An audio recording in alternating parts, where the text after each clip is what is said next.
अस्सलाम वालेकुम नाज़रीन इकराम, उम्मीद है सब लोग खैरियत से होंगे। नाज़रीन इकराम, प्रीवियसली ATL जो है अपडेट होती रही है हर साल जाके फरवरी के एंड पे या मार्च की पहली डेट को। इसके अलावा इवन आप अगर लेट फाइलर हैं और आपने अपनी रिटर्न जमा भी करवा दी है, लेकिन उसके बाद भी आपका नाम even after paying the surcharge आपको करंटली जो है वो एक्टिव बट लेट फाइलर में गिना जाता था। इसके सर्टन कुछ रिपरकशंस थे कि आप जब रजिस्ट्री वगैरह अपनी करवाने जाते हैं तो उसके ऊपर जो है ना लेट फाइलर का अलग से रेट जो है वो डिस्क्राइब किया गया था। इस तरह से आप अगर नए फाइलर हैं तो भी आप अगर रिटर्न फाइल भी कर देते हैं करंट ईयर की, तो वो एक हफ़्ते बाद जाके यानी कि संडे के बाद जो है वो अपडेट हुआ करती थी।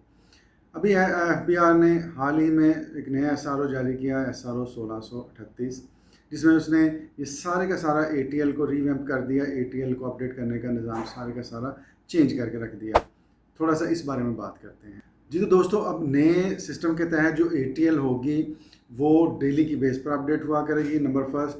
नंबर सेकंड कि जो भी आप अगर रिटर्न फाइल करते हैं, अगर आप मौजूदा साल ईयर की रिटर्न फाइल करें, जैसे 23 तक तो आप एक्टिव थे, आप 24 की रिटर्न फाइल करते हैं, बजाय इसके क्या वो हफ्ते बाद यानी कि संडे को जाके अपडेट हो, आपका नाम उसी वक्त इमीडिएटली विद इन 10 मिनट्स जो है वो आपका नाम जो ATL में शामिल हो जाया करेगा। इवन इफ़ आपने सरचार्ज भी पे कर दिया प्रीवियस 2023 की रिटर्न का, अगर आपने फाइल किया है बट साथ में आपने उसका सरचार्ज भी पे कर दिया है, तो भी आपका नाम बजाय इसके वीक बाद या उसके साथ लेट फाइलर लिखा जाए, आपको immediately active tax payer list में नाम डाल के आपको एक्टिव कंसीडर कर लिया जाएगा।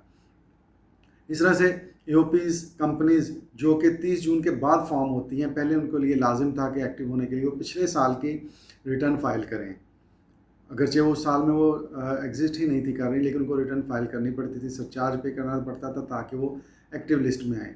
अब नए निज़ाम के तहत ऐसी ये सारी जो है ऑब्लिगेशंस ख़त्म कर दी गई हैं।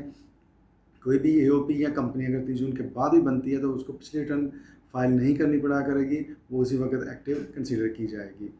इस तरह से ये जो SRO है वो इंतहाई डिमांडेड था, नीडेड था, और इससे जो है ना सिर्फ टैक्स पेयर का कॉन्फिडेंस बिल्डअप होगा टुवर्ड्स द डिपार्टमेंट, बल्कि डिपार्टमेंट की अपनी एफिशिएंसी भी बेहतर होगी और लोग अब ज़्यादा जो है विलिंगली अपने जो टैक्स लायबिलिटीज़ है वो पे ऑफ करने के लिए तैयार होंगे और अपनी जो रिटर्न है वो फाइल करेंगे। इस सिलसिले में किसी भी किस्म की मज़ीद मदद अपनी रहनुमाई के लिए या अपनी रिटर्न फाइलिंग के लिए आप हमारे साथ रब्ता कर सकते हैं। एनी टाइम हमारे कॉन्टैक्ट्स आपके साथ शेयर किए जा रहे हैं। बहुत शुक्रिया।